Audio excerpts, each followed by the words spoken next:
Les vraies voix Sud Radio, 18h-20h, Cécile de Ménibus.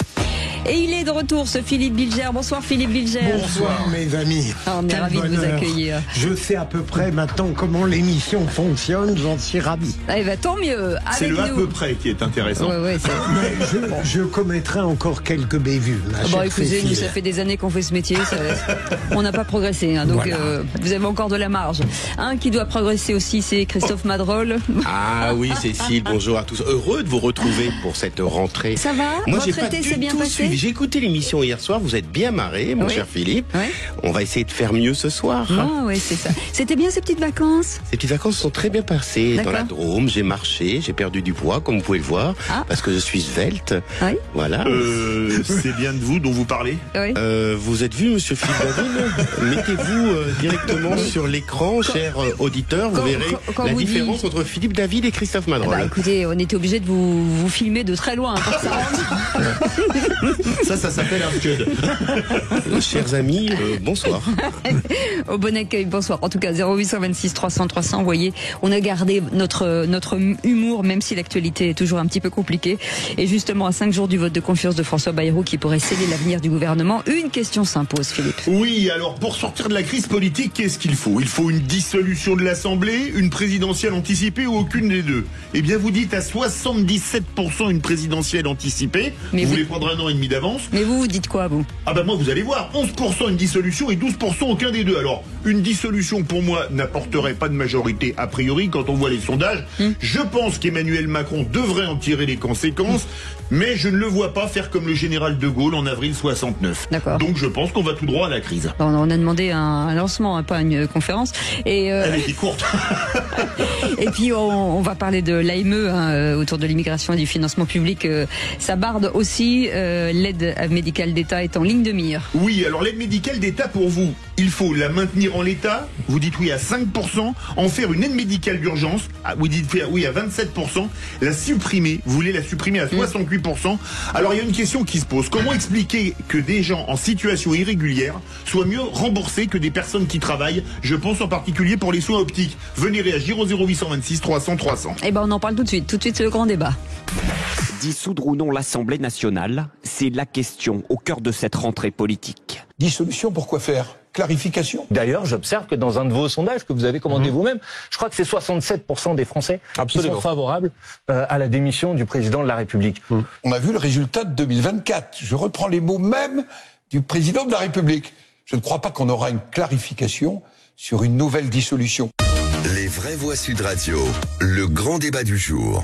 Philippe Bilger, donc pour sortir de cette crise, dissolution de l'Assemblée nationale ou présidentielle anticipée, vous diriez quoi, vous? Ou peut-être pas, ni l'un ni l'autre. Je crois que la présidentielle anticipée ne surviendra pas. Ouais. La dissolution, je rejoins absolument, et c'est trop rare pour ne pas être souligné de ma part, que Sarkozy. Il a raison, son analyse sur la dissolution est très exacte. Simplement, comme ça vient de Nicolas Sarkozy, je doute que Emmanuel Macron mette en œuvre cette mesure qui paraîtrait en effet clarification. D'autre part, cette dissolution risquerait d'entraîner une majorité absolue, on l'évoque très sérieusement, du Rassemblement national, et donc ça mettrait Emmanuel Macron dans une position intenable, et donc je crois qu'on va s'orienter sous le contrôle de quelqu'un qui est un vrai politique. Je parle de Christophe et pas de notre animateur et chroniqueur qui est monté en grade, sur le fait que j'aime que l'église soit mise au milieu de... On va aller vers un procédé traditionnel où peut-être il va nous proposer le chouchou Sébastien Lecornu, ou peut-être, qui sait, Gérald Darmanin, qui met du social dans son vin. Ce qui est intéressant avec vous, Christophe Madrol, c'est le terrain. Que dit le terrain? Que pense le terrain? Alors, il faut reprendre un peu l'histoire. Aux dernières législatives, c'est le Front National, le Rassemblement National, qui a gagné ces élections législatives. Et je vous parle en connaissance de cause. Vous savez d'où je viens, je suis un écologiste, plutôt à gauche. On a eu en face du Rassemblement National un agglomérat de gens qui n'avaient strictement rien à voir entre eux. Et vous voyez aujourd'hui ce que dit Faure de Monsieur Mélenchon, ce que dit Monsieur Mélenchon de Madame Tondelier. En gros, on a marié pour des raisons purement électoralistes et politiciennes, des gens qui avaient strictement rien à voir entre eux. Et on a vu que quelques semaines après l'élection législative, où ils ont effectivement fait des scores parce qu'ils se sont rassemblés, parce qu'il y a eu, et on doit saluer les amis de Renaissance qui ont fait du désistement républicain face à des gens qui venaient du NFP, on se rend compte qu'il y a cette situation-là. Donc moi, je suis pour la dissolution, Philippe, avec toute la responsabilité qui est la mienne. Je crois qu'il faut à un moment donné redonner la parole aux Français, mais qu'on empêche les formations politiques traditionnelles de gauche de se marier pour des raisons purement politiciennes. Le programme, on s'en empêche vous savez, si on veut éviter la crise politique, Philippe, on doit revenir à l'essence même de la Ve République. On se présente face aux électeurs avec son projet politique. Me dites pas qu'Olivier Faure, Marine Tondelier ou Monsieur Mélenchon ont le même programme politique pour la France. Allez-y. Alors pour revenir aux fondamentaux de la Ve République, je dis chiche. Mais dans ces cas-là, on fait comme le général de Gaulle. On prend la mesure d'un nom du peuple suite à sa dissolution, et Emmanuel Macron aurait déjà dû démissionner. Mais pourquoi? Mais non. Mais absolument. Il est élu par les Français, il est président de la République. Mais le général de Gaulle était élu, il a été battu dans un référendum, il a dit, si vous ne me donnez pas une majorité, j'en tirerai les conclusions le lendemain à midi. La Constitution est claire. Oui, mais là, ça n'aurait rigoureusement rien à voir. Oui, mais il faut rappeler la Constitution, Philippe. Et la Constitution dit que le parti qui arrive en tête aux élections législatives, le président est censé nommer Premier ministre dans son camp. Donc, je prends la responsabilité ce soir de dire à Sud Radio, si le Rassemblement National sort vainqueur des élections législatives, il faudra nommer Bardella Premier ministre. Mais c'est évident. Bardella Premier ministre, ou Marine Le Pen, ou quelqu'un d'autre, que dans ces cas-là, ce que vous voulez. Dans le cadre d'une cohabitation. Moi, je prends mes responsabilités, Philippe, en disant qu'à un moment donné, si on veut sortir de la crise, avec la gravité, je le dis avec gravité, parce que vous savez que si j'ai des ennemis politiques, c'est le Rassemblement National. Mais je suis un républicain, je suis un démocrate. J'en ai assez de ce bordel en France. J'ai eu tout à l'heure en venant des chefs d'entreprise qui me disaient, mais où on va, Christophe? Aujourd'hui, c'est pas la question des bisbilles politiciennes, de Bayrou qui reçoit un tel. C'est l'économie française qui est à plat. Ce sont les services publics qui vont mal. Je sors, je vous l'ai dit, j'ai rencontré des policiers cet après-midi qui me disaient, mais monsieur Madrol, on n'est pas forcément d'accord avec tout ce que vous dites. Vous êtes un écologiste, moi les écologistes, mais aidez-nous à sortir de la crise. Le seul moyen de sortir de la crise, c'est retourner aux élections et appeler à la solution. Quand vous dites, pardon, Philippe, quand vous dites empêcher les uns et les autres à créer des coalitions, on peut empêcher personne. Bah oui. De toute façon, mais une question. Définitivement, c'est le bulletin de vote, c'est chacun qui le met. On est d'accord, Cécile, mais vous savez, en politique, il y a la morale et l'éthique. La morale, je mets de côté, c'est le côté. Mais l'éthique politique doit être au cœur de nos préoccupations aujourd'hui. Oui, mais la responsabilité, elle est chez les gens. C'est de l'éthique.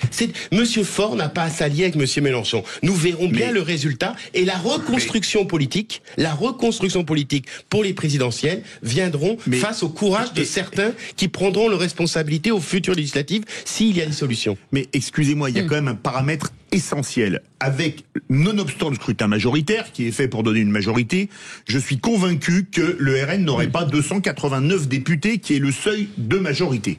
Et donc, on rajouterait Philippe, vous faites des sûr du tout. Ce que disent les sondages, ils les mettent plutôt à 220. Hein. Et entre 220 et 289, il y a quand même un delta. Hein. Oui, mais le Front républicain aura du plomb dans l'aile. Mais il existera encore. Et c'est pour ça que moi, je crois que parce que si on a une nouvelle assemblée ingouvernable, on fait quoi? Parce que là, on n'a pas un an de planter. On a un an et demi. Ce qui est le risque. On a un an et demi. Parce qu'on n'imagine pas Emmanuel Macron. Imaginons qu'il dissolve lundi soir. On vote début octobre. C'est ça, grosso modo. Oui.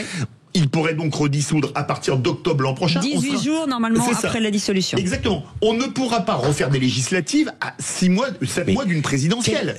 Ça n'a pas de sens, on est bloqué pour un an et demi. Il faut à un moment donné être raisonnable. Je le suis. Quelle solution? Au niveau de la bouffe, quelle solution nous proposons? Qui nomme Monsieur Lecornu? Qui nomme Monsieur Cazeneuve? Le bordel continuera. Le bordel continuera. Donc à un moment donné, la France est un grand pays. La France a des valeurs. La France a une stature internationale. Moi, j'ai honte aujourd'hui de ce qui se passe depuis plusieurs mois, depuis pratiquement un an. Un Cazeneuve, par exemple. Mais même si Bernard Cazeneuve, que j'aime beaucoup, est Premier ministre, il n'aura pas de majorité. Non, mais au moins il fait un peu consensus. Mais consensus avec qui? Avec tout le monde. Vous comprenez bien que le jeu, on en parlait tout à l'heure avec mon ami Bilger, le jeu n'est pas législatif, c'est la préparation des présidentielles qui se joue. joue aujourd'hui. Il y a Maxime, notre réalisateur, qui propose le retour de Castex. Pourquoi pas. Jean Castex ou Lucie Castet? Non, Castex. Il y a un rêve ou un cauchemar. Il faut à un moment donné, je le dis avec force parce que c'est quelque chose qui m'apporte. C'est que ces partis de gauche aujourd'hui, je vois Monsieur Faure qui dit pourquoi pas moi Premier ministre. Mais c'est une blague. Marine Tondelier la semaine dernière disait pourquoi pas moi. Mais on est dans un jeu de dupes qui prépare la présidentielle. Et Monsieur Bayrou fait la même chose. Donc dissolution, que Emmanuel Macron fasse une dissolution, que les partis de gauche qui sont mes amis prennent les responsabilités éthiques des accords qu'ils vont faire, et nous verrons bien. Et si le Rassemblement National sort en tête, on nommera quelqu'un du Rassemblement National Premier ministre et nous verrons ce qu'ils feront. Allez, la suite de ce débat dans un instant. Vous voulez réagir, 0826 300 300. C'est le moment pour vous de vous opposer, en tout cas, aux vraies voix du jour. À tout de suite. Sud Radio. Sud Radio. Parlons vrai. Parlons vrai. Sud Radio. Parlons vrai. Les vraies voix Sud Radio. 18h-20h. Cécile de Ménibus. Et avec Philippe David, bien entendu. Et puis Philippe Bilger, bien entendu. Christophe Madrol, bien entendu. On l'a longuement hésité. Finalement, on s'est dit, bon, on le garde, il est top. Et il est bien avec sa belle voix de crooner. Ouais, c'est vrai. Et pourtant, j'ai arrêté de fumer. Ah, c'est bien, bravo. On est fiers de vous. Vous voulez qu'on fasse une petite thérapie de groupe? On peut, vous voulez qu'on s'allonge? Alors donc, j'ai pas aller aussi, j'ai arrêté. Mais c'est une thérapie, on s'allonge sur le divan. Oui, non, ça c'est la troisième partie de soirée. Laissez-nous tranquilles. Vous confondez vos soirées et autre chose. On revient à l'avenir de ce gouvernement avec François Bayrou, avec nos auditeurs au 0826 300 300, et c'est Hector qui est avec nous de Montpellier. Bonsoir Hector. Bonsoir Hector. Hector, vous êtes avec nous? Bonsoir à tous et merci de me donner la parole. Avec plaisir. La réaction justement sur cette question, est-ce que vous êtes plutôt dissolution, démission du président, aucun des deux? C'est quoi votre avis sur cette situation politique? Si j'ai un peu de temps. Oui, bien sûr. Disons que... Non, c'est fini, monsieur. Merci beaucoup. Si j'ai un peu... au niveau de la situation, tout le monde fait référence au général de Gaulle, mais le général de Gaulle n'aurait pas hésité un seul instant. Il aurait démissionné et directement reconvoqué une élection présidentielle.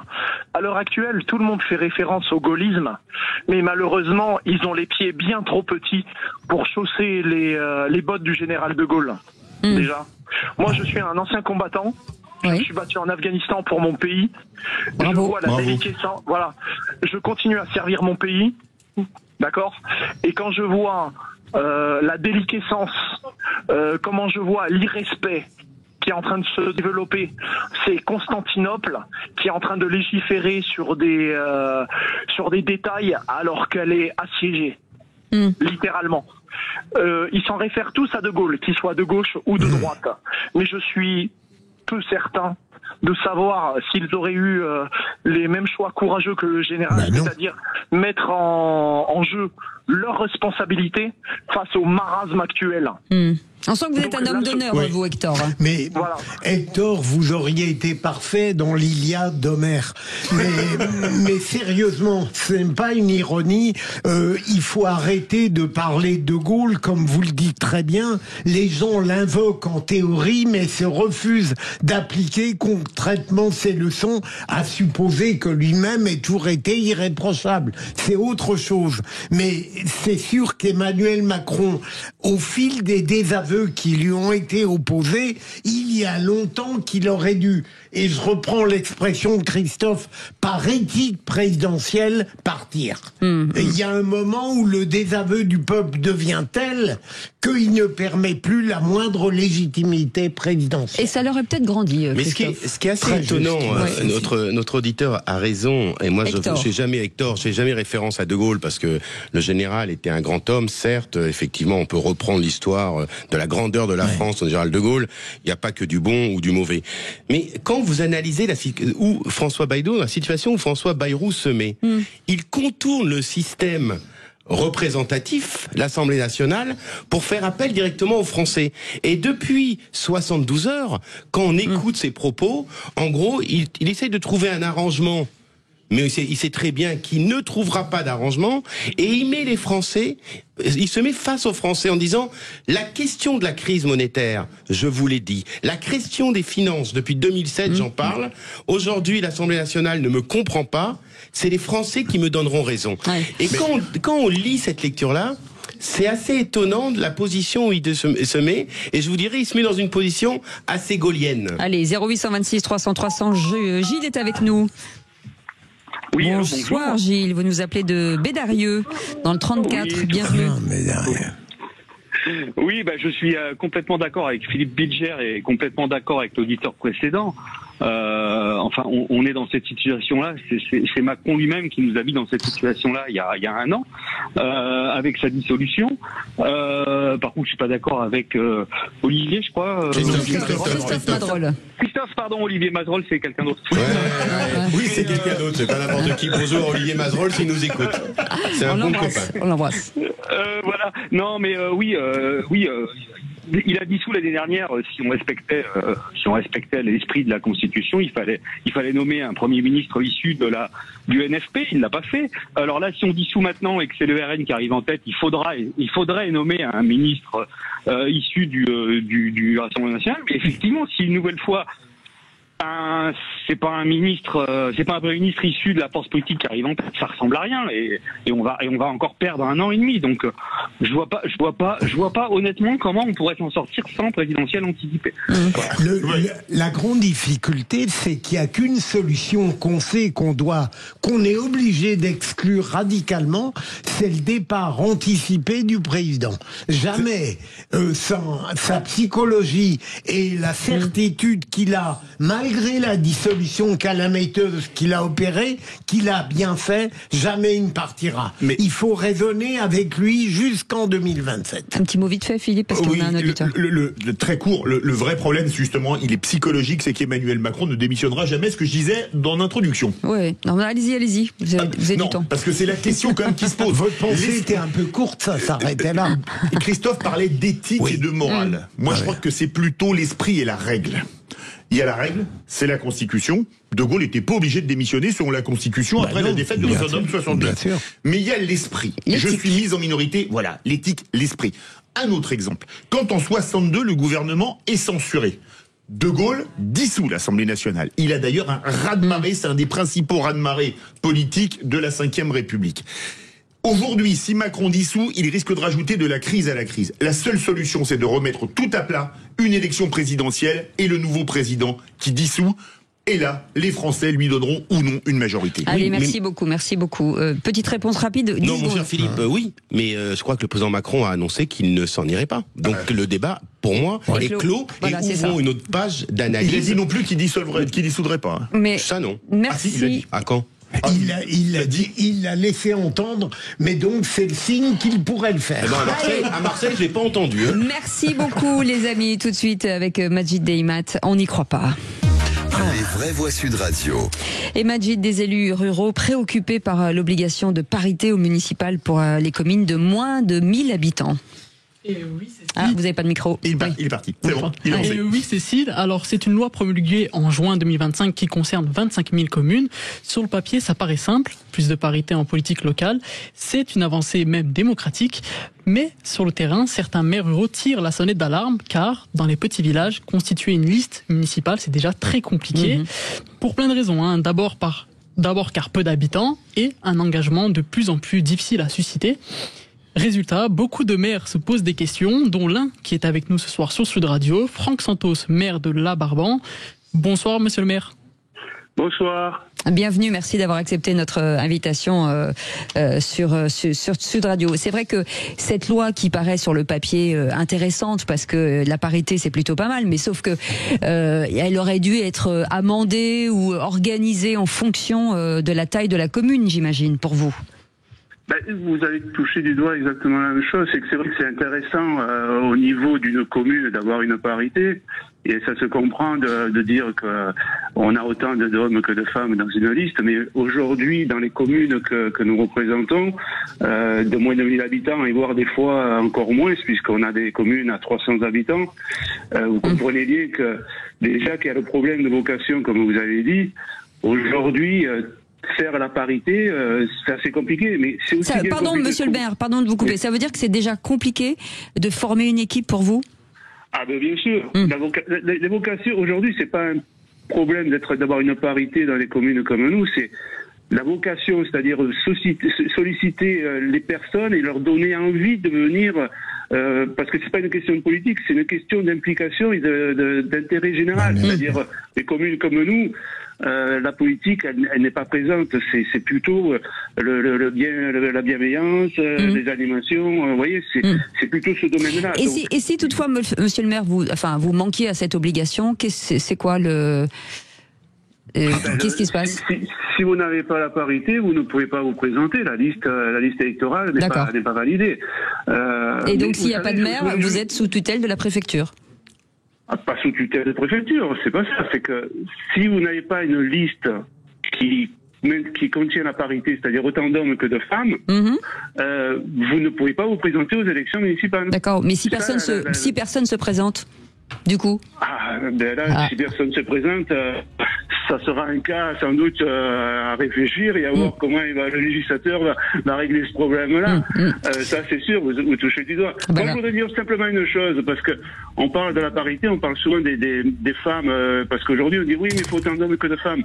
Mais c'est aussi dans l'autre sens, parce que vous avez des communes où vous avez plus de femmes que d'hommes sur la liste. Et bien sûr. Donc, absolument. Il faut qu'ils trouvent ces communes-là. Ce qui va dans un sens, va dans l'autre aussi. Merci mille fois, monsieur le maire Franck Santos, d'avoir accepté notre invitation. Vous êtes maire de La Barbennes. Merci beaucoup, dans les Bouches-du-Rhône, d'avoir accepté cette interview. Et puis, on vous souhaite surtout bon courage. Vous restez avec nous dans un instant. Le tour de table de nos chroniqueurs. Philippe Bilger. Je vais parler d'un prédateur sexuel de 13 ans. Philippe David. Moi, je vais parler du Mercosur. On nous l'a promis, on va l'avoir. Christophe Madrol. J'ai mal à ma ville, Marseille. Allez, on en parle dans un instant. Soyez les bienvenus. Sud Radio. Parlons vrai. Parlons vrai. Sud Radio. Parlons vrai. Sud Radio. Parlons vrai. Les vraies voix Sud Radio. 18h-20h. Cécile de Ménibus. Et comme dirait Philippe Bilger, c'est une joyeuseté d'être avec vous aujourd'hui. C'est pas une gracieuseté. J'ai gardé, je décline, Philippe. Oui, vous gardez les bons mots pour les bons actes. Exactement. Et les vraies voix jusqu'à 19h et puis jusqu'à 20h ce soir avec Philippe David, bien entendu, avec Christophe Madrol, bien entendu, et notre Philippe Bilger, bien connu. Tout de suite le tour de table de l'actu des vraies voix. Allez la vedette, à table. Allez, vous êtes des vedettes de la télé. Avant d'être un cerveau, Philippe Bilger est un corps. J'ai tout rêvé d'être Harrison Ford. La comparaison est débile, désolé de vous le dire. Mais non. Taisez-vous, parce que là, ça... Le tour de table. De l'actualité. Mais taisez-vous en parlant quand même, hein, Philippe. Philippe Bilger, un adolescent de 13 ans, soupçonné de 4 violentes agressions sexuelles près de Cergy-Pontoise. Absolument, 4 tentatives de viol, ma chère Cécile, mon cher Philippe et mon cher Christophe. Il paraît que le fait qu'il y ait eu un prédateur sexuel à 13 ans a étonné beaucoup de gens. En ce qui me concerne, je n'ai pas été étonné pour la simple raison que depuis longtemps, on sait que l'ordonnance de 1945 parlant d'une certaine qualité d'enfance était complètement devenue obsolète et que les mineurs d'aujourd'hui, même ceux de 13 ans, sont capables du pire. Ce qui me frappe aussi à l'égard de ce prédateur de 13 ans, c'est l'absolue sérénité avec laquelle il a admis la gravité de ses actes et comme la psychologie qui s'est attachée à lui est basique, banale, sans profondeur. Et je termine sur le fait que, je l'ai souvent remarqué aux assises, il était placé sous contrôle judiciaire, ce mineur de 13 ans, mais cela ne l'a pas empêché pendant ce placement, de commettre 2 autres tentatives de viol. Donc, il sortait d'un centre d'éducation fermé, les parents sont effondrés, mais il faut arrêter de considérer que l'enfance d'aujourd'hui, sans aller jusqu'au pire de ce prédateur de 13 ans, n'est plus celle qui nourrissait nos rêves et nos songes quand nous étions plus jeunes. Christophe ? Oui, Philippe, vous avez raison, mais combien de fois sur ce plateau nous avons dénoncé le manque de moyens de l'éducation spécialisée? Combien de fois sur ce plateau nous avons dit qu'effectivement cette jeunesse de 13 ans, moi je le vis dans les cages d'escalier dans les quartiers nord de Marseille, quand on voit ces jeunes avec des armes à feu, des armes de guerre, faire du deal de drogue dans les quartiers nord de Paris ou de Marseille, qui ont 11, 12, 13 ans, quand on voit ces jeunes qui sont devant la télévision à regarder des films pornographiques à tire-larigot, quand on voit le discours dans les collèges, quand ils traitent les filles de S, et continuer, etc. Ça ne m'étonne pas, vous avez raison. Une prise en charge complète pour ces enfants est nécessaire. Et la sauvegarde de l'enfance, les rapports qui sont sortis il y a quelques mois, on en a parlé ici, on en est où du rapport sur la sauvegarde de l'enfance? Est-ce qu'on a réglé? Est-ce qu'on a engagé des éducateurs spécialisés? Est-ce qu'on a des moyens à la sauvegarde de l'enfance? Non, des Philippe. Constats, toujours des constats. Constat, peu d'action. Et derrière, vous savez combien a une action sociale ou un éducateur spécialisé de suivi de dossier? Plus de 70 dossiers par mois à suivre. Comment voulez-vous faire un suivi réel d'enfants en difficulté quand vous avez plus de 70 dossiers? Surtout. Oui, parce que mais Christophe, vous, comme d'habitude, vous dites des choses très pertinentes, mais ce qui me préoccupe, c'est que précisément, ce mineur-là, il ne sort pas de cet univers-là. Il sort d'un univers, je dirais, plus pas classique, favorisé, en tout cas où il n'y a pas de problème particulier. C'est ça le mystère de la malfaisance humaine. Il ne naît pas que dans le sale, ni dans le pauvre. Après, il peut avoir des fréquentations qui ne ressemblent pas à sa famille. Hein, regardez le débat, et Gabriel Attal, pardon Philippe, quand Gabriel a porté l'histoire de sanctionner les sites pornographiques, je suis, excusez-moi, et si la police nous écoute, je suis allé voir, je fréquente pas les sites pornographiques, excusez-moi, je suis allé voir comment se connecter, mais en 1 seconde 30, je me connecte sur des images qui moi-même, et pourtant j'ai une vie sexuelle assez normale. Philippe mais j'étais choqué. Écoutez, ne jetez pas votre bonheur au visage, s'il vous plaît. S'il vous plaît. Absolument. On était à Cergy-Pontoise, moi je vais partir du côté de Bruxelles, puisque le Mercosur a été validé par la Commission européenne, qui appelle les 27 États membres à le valider. Alors, je suis totalement effaré de cette décision. La France a toujours dit qu'elle s'y opposerait, mais bon, évidemment, on fait ce qu'on nous dit de faire, puisqu'on n'est plus un État souverain, que c'est l'Europe qui décide à notre place. Mais ce que je trouve quand même terrifiant, c'est que il y a quelques jours, Friedrich Merz, le chancelier allemand, parlait, je l'ai même d'ailleurs retweeté ce week-end, où on lui parlait, c'était Darius Rochbain, de pourquoi l'Allemagne n'achèterait pas des Rafales. Et le message était clair, grosso modo, les Rafales, les Français, vous les gardez, et par contre, il faut faire le SCAF européen, mais nous, on veut qu'il y ait une autre gouvernance. En clair, on veut que Dassault file tous ses secrets, ses brevets aux Allemands qui dirigeront. Alors, c'est-à-dire que la conception de l'Allemagne, elle est un peu hégémonique, on va dire, sur l'Europe. Et sur le Mercosur, rebelote, puisque pourquoi est-ce qu'on a signé? Parce que Madame von der Leyen, contrairement aux hommes politiques français qui, lorsqu'ils arrivent à l'Europe, oublient qu'ils sont français, elle est allemande et elle défend les intérêts allemands. Et quels sont les intérêts allemands? C'est de vendre des machines-outils dans les pays d'Amérique latine, et c'est de vendre des berlines de luxe. Donc, pour le bonheur des industriels allemands, on est en train de sacrifier nos agriculteurs, je pense en particulier aux producteurs bovins. L'Allemagne s'en fout, un paysan français qui se suicide, ça fait un concurrent de moins pour les agriculteurs allemands. Donc je suis scandalisé, j'espère que ça va réagir, mais vous avez vu, quand ça s'est passé, la négociation avec les États-Unis, qui ont taxé les produits européens à 15%, l'Europe a dit on taxe à 0%, parce que l'Allemagne avait trop besoin d'importer les Mercedes et les BMW fabriqués aux États-Unis.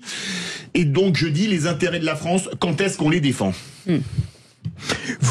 Vous êtes un grand spécialiste de ces problèmes, Philippe, et je le dis sans ironie, mais il est évident que pour le profane que je suis, on a l'impression que malgré des contestations ponctuelles, la France et d'autres peut-être, jamais ça ne parvient à convaincre un bloc central homogène dont les intérêts sont préservés alors que les nôtres ne le sont pas.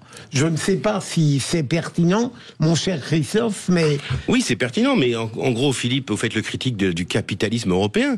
On sait ce que c'est que le libéralisme européen. On sait très bien que les Allemands, depuis plusieurs années, mènent la danse. Ça l'ordolibéralisme allemand. Si vous voulez, mais j'allais le dire, mais on sait très bien que l'Allemagne a su, depuis la chute de Merlin, se recapitaliser, garder des entreprises. Vous parlez de Mercedes, c'est florissant. Oui. Aujourd'hui, le seul pays, il y a 2 pays européens où il y a une vraie industrie, l'Italie et l'Allemagne. Oui. Voilà, l'Italie et l'Allemagne. Et ce sont les deux qui vont faire l'Europe de demain. Allez, il vous reste très peu de temps, mon cher Christophe. Marseille, ville de tous les dangers. Hein.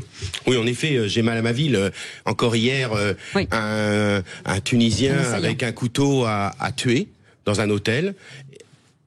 Plusieurs jours de drame, une polémique qui s'ouvre via le maire de Marseille qui aurait répondu à M. Rataillot, c'est pas de la question de des émigrés.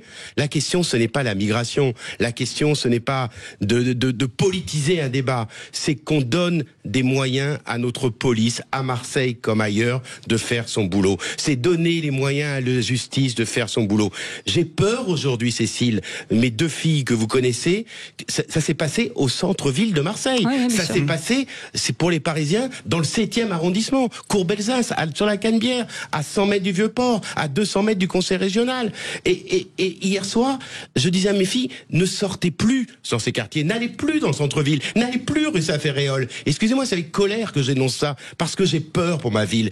On n'a plus les moyens. Quand il y a une polémique lancée par le maire de Marseille sur la question des migrants, j'ai honte d'entendre ça. Honte. Il faut soutenir la police nationale. Il faut soutenir, même si je suis pas d'accord avec Retailleau, et vous le savez, il faut soutenir Retailleau quand il vient dire son soutien aux forces de police. Non, la police ne tue pas en France. La police nous protège. Avec le manque de moyens qu'ils ont, moi je leur tire mon chapeau.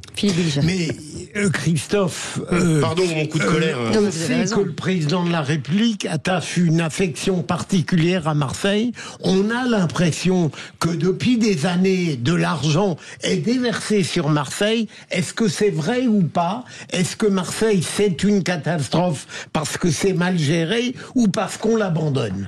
Sincèrement, moi je suis halluciné par l'argent qui censément devrait venir à Marseille, mais rien n'avance. Rien n'avance. Le maire de Marseille nous dit que tout avance, je ne vois rien qui avance. On me parle des écoles. Pardon, je vous coupe parce qu'on a 30 secondes. Quand Benoît Payan dit que c'est pas un problème d'immigration, ce qui s'est passé à Marseille, est-ce que c'est le cas ou pas? Ce serait un grand débat.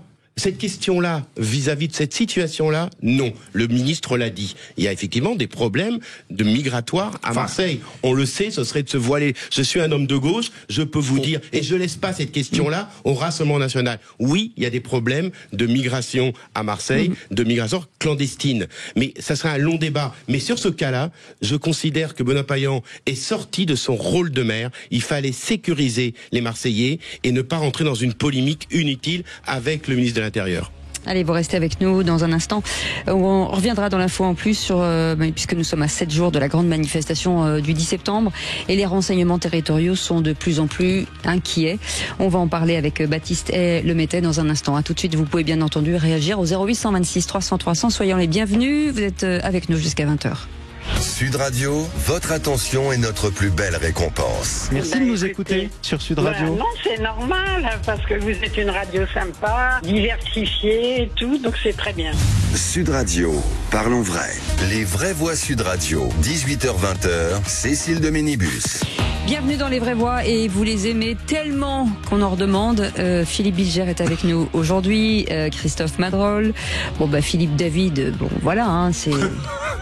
Il a son rond de serviette. Mais bien sûr qu'il a son rond de serviette. Il a l'autorité. Voilà, comme au restaurant. Ouais, mais de toute façon, ça faisait longtemps que vous n'avez pas parlé de manger. C'est fou, hein? Non, on peut au restaurant, on peut aller s'y distraire aussi. Oui, d'accord. Okay.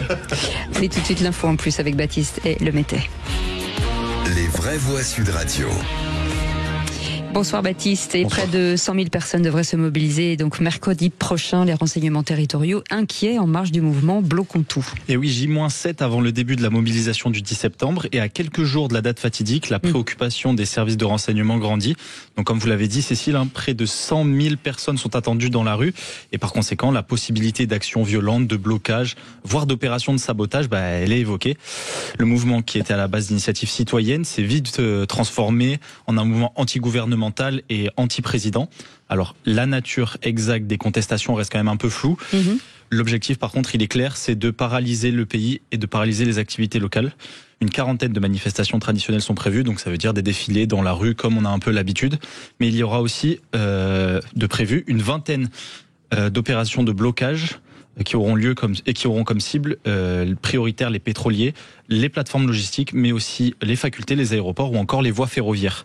Donc le renseignement territorial précise que si les ex-gilets jaunes se sont rapidement ralliés à la cause, c'est parce qu'elle a été reprise majoritairement par la mouvance d'extrême gauche. Philippe Bilger. C'était déjà lamentable de mon point de vue avant la demande de confiance de Bayrou, mais après, probablement, ce qui arrivera le 8 au soir, c'est irresponsable de faire ça. Alors peut-être que ça va s'émousser sur le moment. Je ne crois pas, parce que malgré la présence dominante de LFI, je pense qu'il y a une telle exaspération à l'égard du président qu'elle sera exprimée. Non mais faire un mouvement contre le gouvernement s'il n'y a plus de gouvernement, excusez-moi, c'est grotesque.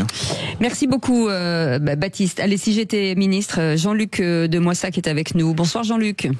Bonsoir. Jean-Luc, vous êtes pharmacien. Si vous étiez ministre de la Santé, quelle serait votre première mesure ?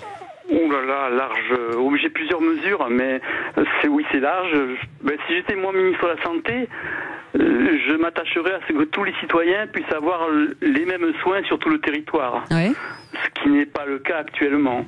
Ce qui devrait être une priorité absolue. Allez-y. Avec la mortalité infantile qui augmente régulièrement de manière plus importante dans certaines contrées, après le désert médical contre lequel je lutterais fermement si j'étais ministre, autrement que par les maisons médicales qui sont des coquilles souvent vides, je ferai mon possible aussi pour assurer l'avenir des pharmacies.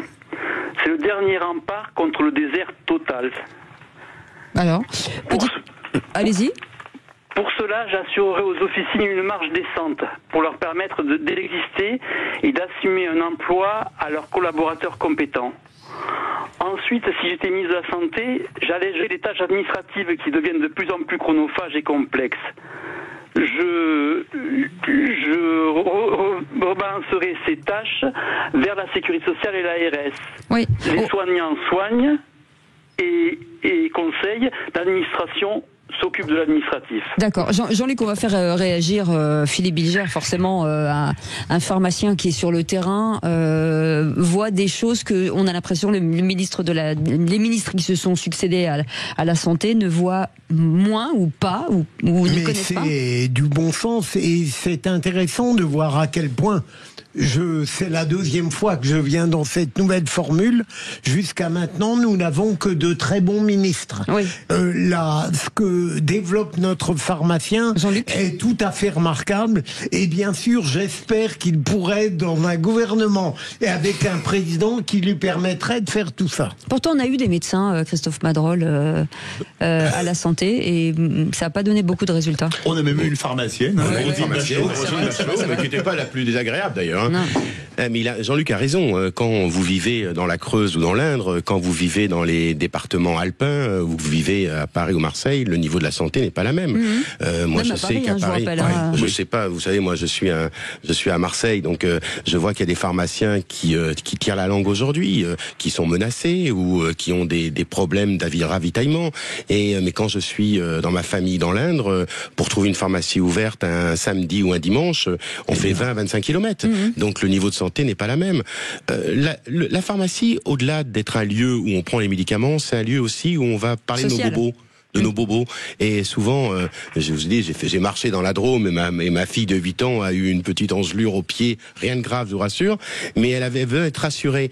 Les médecins n'étaient pas disponibles, je suis allé à la pharmacie, le pharmacien a regardé le pied de ma fille de 8 ans, il lui a mis une petite crème cicatrisante, elle a gambadé comme une folle après, et elle est se rebaigner dans la Drôme immédiatement après. Et ce côté social d'une pharmacie, ça doit être pris en charge partout en France. Vous confirmez, Jean-Luc ? Oui, excusez-moi. Oui, moi, puisqu'on m'a donné l'opportunité d'être ministre de la Santé, je veux bien continuer mon petit, parce que j'ai encore des choses à dire. Voilà. Donc, en fait, moi, si j'étais ministre de la Santé, j'aurais conscience qu'en optimisant le maillage officinal, je facilite aussi le système de garde qui désengage les urgences. Et j'améliorerai aussi les conditions de travail des urgentistes. Si j'étais aussi ministre de la Santé, je faciliterais l'installation de jeunes pharmaciens en milieu rural où ils sont hostiles. Et de la même manière que si j'étais ministre de la Santé, surtout, j'essaierais de relancer une industrie pharmaceutique en France qui était florissante il y a 30 ans. Et si j'étais ministre, je me méfierais du jeu des génériques qui en fait font le jeu de firmes internationales et qui nous laissent à leur merci. Voilà. J'ai presque fini. Je suis désolé.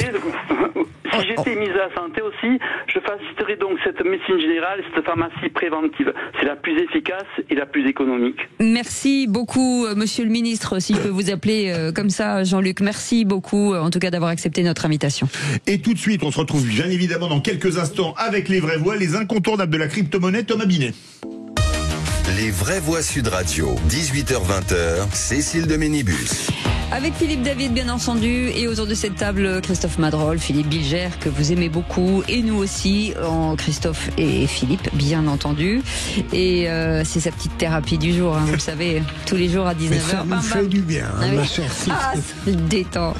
Allez, tout de suite, le coup de gueule de Philippe David.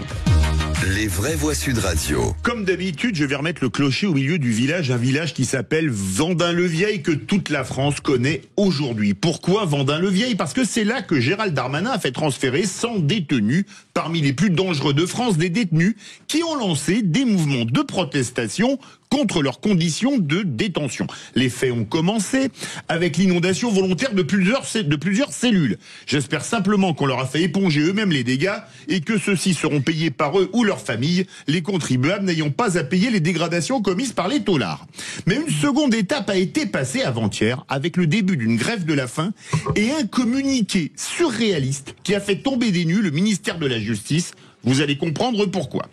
En effet, dans ce communiqué, les détenus se plaignent des conditions de parloir, notamment un hygiaphone empêchant les contacts physiques entre détenus et visiteurs, les horaires d'appel téléphonique limités et l'accueil des visiteurs par des hommes cagoulés qui feraient peur à ces mêmes visiteurs, mais ce qui a le mérite de leur donner un anonymat pour éviter les pressions sur eux et leurs familles. Le tout étant agrémenté par une formule destinée à faire pleurer dans les chaumières, je cite: nos familles payent le prix fort. Le système de visite sert à tout casser psychologiquement. Les détenus et les familles.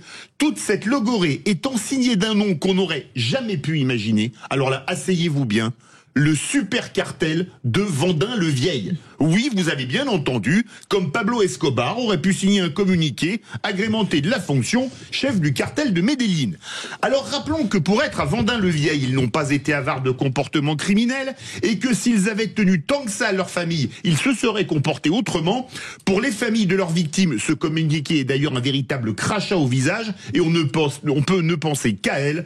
Le porte-parole du ministère de la Justice a qualifié ce communiqué de lunaire, un terme qui paraît bien faible, mais la France tombe tellement bas qu'on ne trouve plus les mots. En effet, il est beaucoup plus que lunaire et on l'a dit hier, avant-hier, pardonnez-moi, il faut soutenir, de mon point de vue, à fond Gérald Darmanin devant la multitude des recours judiciaires et administratifs. Et vous l'avez utilisé dans votre propos, mon cher Philippe, mais le scandale dans l'argumentation est que pour une fois, on invoque le sort et le bonheur des familles, alors qu'au moment de commettre les crimes, les familles sont bien éloignées de la malfaisance criminelle qui s'opère. Christophe Madrol. Du dégoût par rapport à ce communiqué. Ah oui, mais moi je pense aux familles. C'est tellement provoque. C'est tellement le super cartel de Vendin-le-Vieil. Qui regardent le monde comme il est. Qu'ils aillent en prison au Bangladesh, au Brésil, au Mexique, au Salvador. Mais dans quel monde j'aime la France, Philippe. Je refuse ce déclin français. Je refuse qu'on attaque systématiquement nos institutions. Je suis un républicain convaincu. Mais quand je vois ces déclarations, et quand je vois d'autres déclarations de prisonniers, bien sûr qu'il faut faire évoluer parfois le milieu carcéral. Les Baumettes, par exemple, à Marseille, ont été refaites. Il y a encore des cellules à refaire parce qu'ils remontent à plusieurs années. Mais cette prison, elle est neuve. Cette prison a été rénovée. Cette prison, ce n'est pas pour des enfants de cœur. Ce n'est pas des enfants de cœur. Ce sont des gens qui ont commis des crimes importants. Et moi, je suis d'accord avec Philippe. Pensons aux familles de ceux qui ont perdu l'un des leurs. Pensons aux familles, leurs enfants qui se droguent. Pensons à tout ça. Et vraiment, du dégoût. Voilà, du dégoût par rapport à cette déclaration. Voilà, mais cette provocation, Philippe Bilger, elle va durer longtemps en fait, parce que on se rend compte que finalement, alors il y a des avocats, ils ont le droit d'avoir des avocats qui eux doivent être extrêmement bien payés pour essayer de les défendre et de trouver des trucs, ce qui est quand même assez dingue. Mais bon, ils ont le droit d'avoir des avocats. Mais qu'est-ce qu'on peut faire pour arrêter ça en fait? Mais vous verrez, ma chère Cécile, mais je suis très pessimiste sur le plan judiciaire. Je suis persuadé que dans quelque temps, eh bien, ces recours, ces interventions, ces oppositions qui devraient être dénoncées par l'ensemble de la communauté, y compris, je dirais, par l'univers judiciaire de bon sens et de bonne foi, eh bien, peu à peu, vous verrez une médiatisation qui viendra à leur soutien. J'en suis persuadé. Mais vous avez raison, Philippe. Rien à voir. Mais hier, suite à ce qui s'est passé à Marseille, il y a un élu écologiste, je ne sais pas s'il est élu, qui a tweeté la police tue. Mais la non. police tue. Regardez mon tweet. Absolument. En disant qu'ils auraient dû l'arrêter parce qu'il n'avait pas d'arme à feu. Bien sûr. Mais regardez, j'ai retweeté parce que j'ai trouvé ça au moment où Marseille est à feu de sang, qu'un responsable, porte-parole national des Verts, dit ça, mais on marche sur la tête. On marche sur la tête. Regardez mon compte Twitter. C'est hallucinant que ce garçon se permette de dire ça. Ils sont menacés, la police tue. Dire ça aujourd'hui à nos amis policiers qui font leur boulot et qui sont intervenus. Parce que s'ils n'étaient pas intervenus, il y aurait eu des morts. Bien sûr. Il faut vouloir être irrespectueux.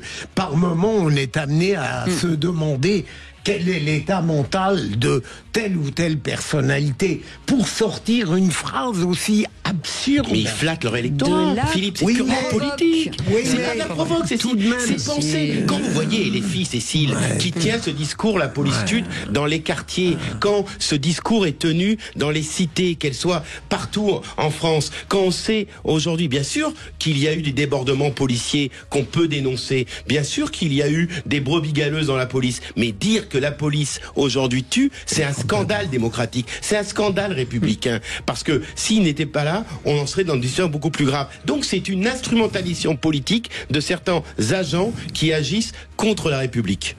Allez, merci. Vous restez avec nous dans un instant. On va revenir sur l'aide médicale d'État qui réapparaît depuis 2-3 jours. Tiens, comme par hasard, juste avant lundi.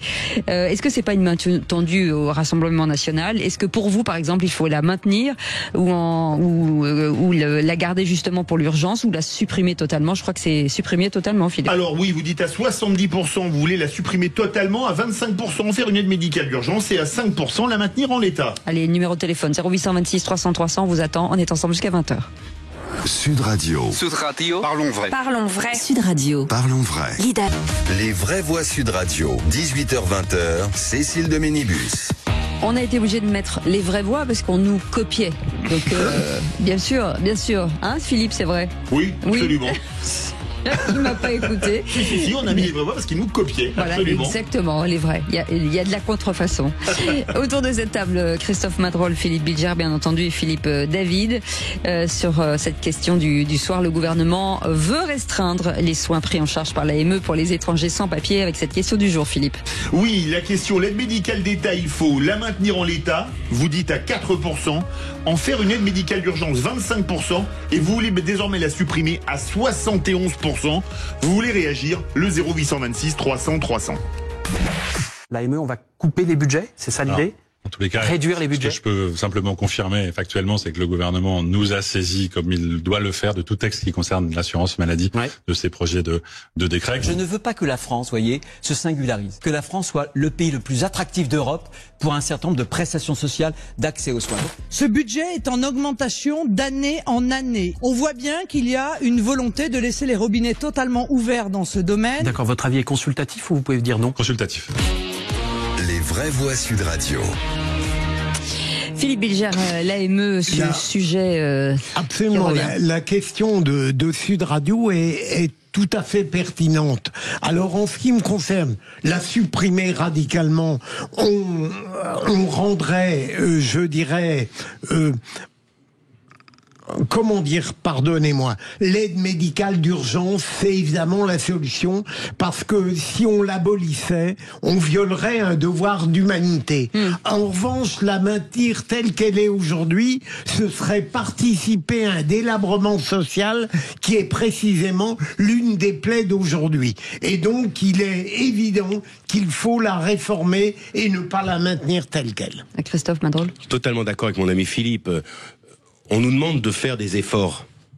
On nous demande de trouver des solutions pour le budget. On va nous taper dans nos poches, on va taper les retraités.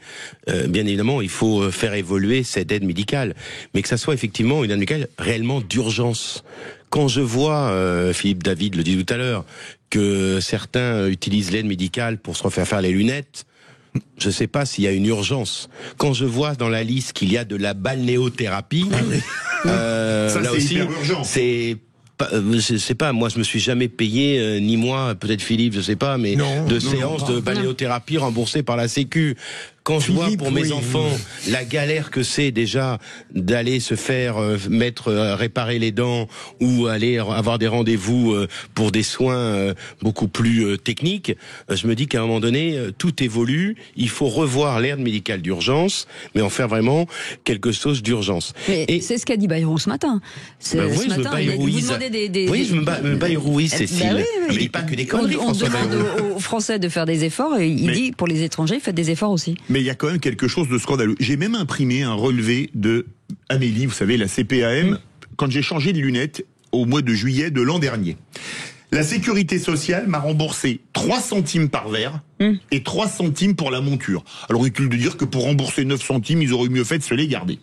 Mon opticien, que j'ai rappelé quand on préparait l'émission, m'avait dit à l'époque, vous seriez, parce qu'il nous écoutait en plus régulièrement, il m'avait dit, vous seriez à l'aide médicale d'État, vous auriez touché, je sais plus, 210 ou 220 euros.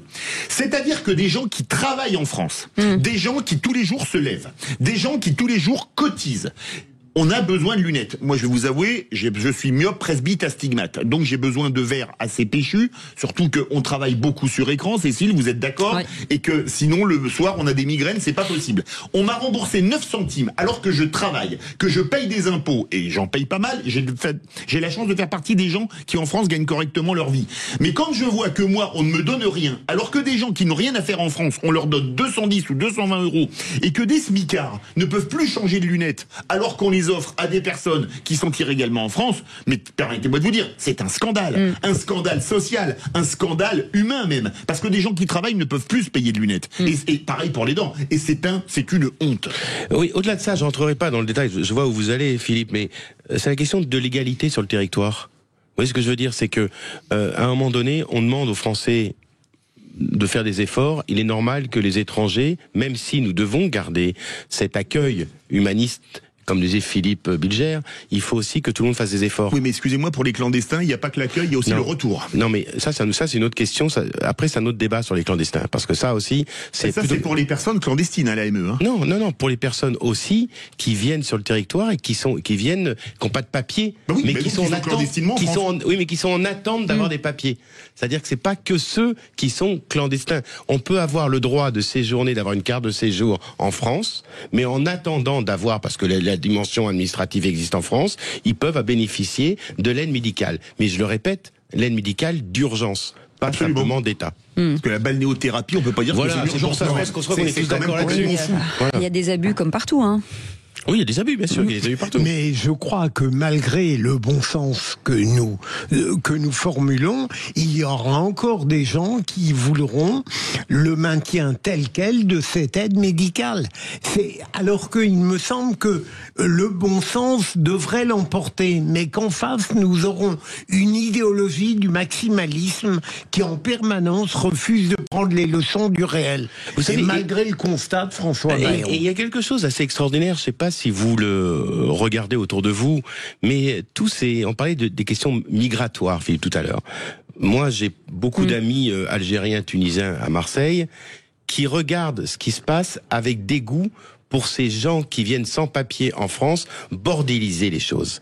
Et ils ont honte. Et quand je vois les images de ce Tunisien hier à Marseille, regardez qui se sont affrontés à lui en premier. Ah oui. Ce sont les commerçants maghrébins de la rue d'Aubagne. Avec des chaises, avec un chaises qui Donc très courageux d'ailleurs. C'est-à-dire que je mets pas tout le monde dans la même marmite. Ah non, bien sûr. Merci beaucoup. Allez, on avait envie de la situation politique un peu compliquée. La France vue d'ailleurs. Les vraies voix Sud Radio. Et du coup, on s'est dit que regarde finalement le Royaume-Uni qui a quand même connu une instabilité politique en 2022. Donc, Ewan est avec nous, Petri, qui est journaliste français basé à Londres. Bonsoir. Oui, bonsoir. Bienvenue sur Sud Radio. On avait envie de vous dire, depuis Londres, quel regard on porte sur cette instabilité politique? Alors, même si le Royaume-Uni n'est plus dans l'Union européenne, mais quel regard vous avez? Mais écoutez, on est juste à côté en fait. Hein, voilà, on est frères ennemis, donc effectivement, c'est vrai qu'on a tendance à parfois regarder ce qui se passe en France. Ce que je peux vous dire en tout cas, c'est qu'ici, la plupart des gens se préoccupent pas trop de la politique française, ça c'est sûr. Par contre, effectivement, avec toutes les actualités et tout ce qui se passe autour de François Bayrou, notamment, c'est vrai qu'on porte un regard assez, attentif à tout ce qui se passe, et on est vraiment à l'affût de toutes ces news-là. Mais est-ce que vous qui avez été... allez-y Philippe. À votre avis, est-ce que en anglais, Philippe, François Bayrou a évoqué Liz Truss récemment? Est-ce qu'il y a quoi que ce soit de comparable entre les péripéties de cette femme qui a duré très peu de temps et les péripéties françaises? Écoutez, ça, je sais pas trop. Je pense que c'est une bonne question pour le coup. Je pourrais pas vous donner de réponse. Je pourrais pas vous donner de réponse vis-à-vis du Royaume-Uni. Mais pour le coup, peut-être que la question se pose effectivement. Ouais. J'essaierai de vous poser une mauvaise question tout à l'heure. Est-ce que l'instabilité justement pèse sur les négociations pourrait éventuellement peser sur les négociations du Brexit, du post-Brexit? Oui, complètement. Mais de toute façon, on a vu qu'à partir du moment où il y avait la moindre secousse en France, ça pouvait impacter ici le business et notamment les entrepreneurs qui cherchent à s'expatrier en France, du moins les Britanniques qui cherchent à s'expatrier en France. Donc effectivement, l'instabilité politique, ça peut créer des mauvaises tendances, on va dire, pour des départs en tout cas en France, notamment pour les Britanniques ici qui cherchent, pour le coup, peut-être à s'installer partout en France. Quelle est l'image d'Emmanuel Macron outre-Manche ? Eh bien, écoutez, c'est une bonne question, parce que justement, il a fait une visite d'État il y a... It's a good question. Oui, it's a very good question, actually. Il a fait une visite d'État, justement, il y a 2 mois au Royaume-Uni. Et c'est vrai que tout le monde attendait cet État, parce que bien longtemps qu'on n'avait pas vu un président français en terre britannique. Et justement, je pense que les Britanniques sont assez, assez neutres vis-à-vis d'Emmanuel Macron. Et justement, ce qui était intéressant, c'était que pendant cette visite, ils ont abordé des sujets très important entre la France et le Royaume-Uni, notamment l'instabilité politique qui règne sur ces deux pays. Et justement, on attend de voir toutes les mises en place qui devraient arriver d'ici le courant de l'année prochaine, en 2026, entre les deux pays. Est-ce que ça vous donne envie de revenir habiter en France ? C'est une bonne question. Pour être tout à fait honnête avec vous, quand je fais des retours en France, parfois, j'ai quand même tendance à regarder ce qui se passe sur l'actualité politique et notamment sur le coût de la vie. Et contrairement à ce que me disent mes proches, moi, j'ai pas l'impression que les prix ont augmenté en 5 ans, en tout cas entre la France et le Royaume-Uni. Et quand je compare à ce qui se passe, en tout cas ici, je me dis que c'est peut-être parfois un peu mieux. Ça peut vous paraître étrange en tout cas, mais je me dis que peut-être que la situation française vis-à-vis de l'économie se porte bien. Politiquement parlant, peut-être que je ferai pas de retour d'ici demain, ça c'est sûr. mais bon. Cécile, Ewan a parlé un peu anglais, il a un accent magnifique et je pense qu'il pourrait échanger en anglais avec Philippe Bilger qui a l'accent d'Oxford absolument sublime. Oui. Je ne lui permettrai pas de m'admirer. Evan Petris, merci d'avoir accepté notre invitation. Journaliste français basé à Londres. Et à partir de 20h, vous savez, cette nouvelle émission depuis lundi, on en entend parler partout. Avec nous, Magali Berda. Bonsoir Magali. Bonsoir. Comment ça va? Très bien. On n'est pas dans la même France. On vit pas dans la même France. Ouais, c'est ça. On est dans deux mondes qui s'opposent un peu tout le temps et voilà. Au sommaire de cette émission ce soir, à partir de 20h. Alors, on reçoit ce soir Clémentine Autain, députée de Seine-Saint-Denis, anciennement NPF, cofondatrice de l'Après, en face d'une influenceuse qui s'appelle Julia Paredes. Et le grand sujet qui va faire réagir, c'est est-ce qu'il faut taxer encore plus les riches ? Ah, très bien. Donc on a Clémentine Autain qui veut taxer les riches, évidemment, et on a Julia Paredes qui est influenceuse et qui est partie vivre à Dubaï. Bah dites-nous un peu là sur cette jeune fille, pour ceux qui la connaîtraient pas. Alors Julia Paredes, c'est une influenceuse issue de la télé-réalité qui a plus d'1,5 million d'abonnés en tout sur ses réseaux sociaux, donc qui est extrêmement suivie, qui a cartonné sur la télé-réalité et aujourd'hui qui est devenue influenceuse et pour des raisons de sécurité et des raisons fiscales, elle est partie vivre à Dubaï. Donc elle va débattre ce soir avec Clémentine Autain. Allez, 0826 300 300, d'ores et déjà vous pouvez appeler vous précaler. Une photo, ma fille rêverait d'avoir une photo avec Julia Paredes. Voilà, avec plaisir, elle arrive. Bien sûr, vous saluerez Clémentine Autain de ma part. Ma fille, elle veut pas de photo avec Clémentine Autain. Elle arrive aussi. Elle préfère Julia Paredes, ma fille, que Clémentine Autain. Elle a 18 ans, chacun son truc. Moi, je veux bien Clémentine Autain. Allez, vous en parlerez hors antenne, monsieur Madrol. Merci beaucoup. Merci, un vrai bonheur. À très vite. Merci Philippe Bilger. Je vous incite à rejoindre Magali Berda, elle va vous expliquer Julia Paredes, tout ça. Et nous, on continue dans un instant avec Philippe David et on va parler Philippe David. Dans les vraies voix responsables d'une nouvelle plateforme qui s'appelle We Do Good et qui est un nouveau système de financement des TPE, PME et start-up qui est vraiment révolutionnaire. Vous allez voir, c'est canon. On en parle dans un instant. À tout de suite. Sud Radio, c'est votre opinion qui compte. Merci à Sud Radio pour l'attention que vous portez au sport. C'est super, continuez. Sud Radio, parlons vrai.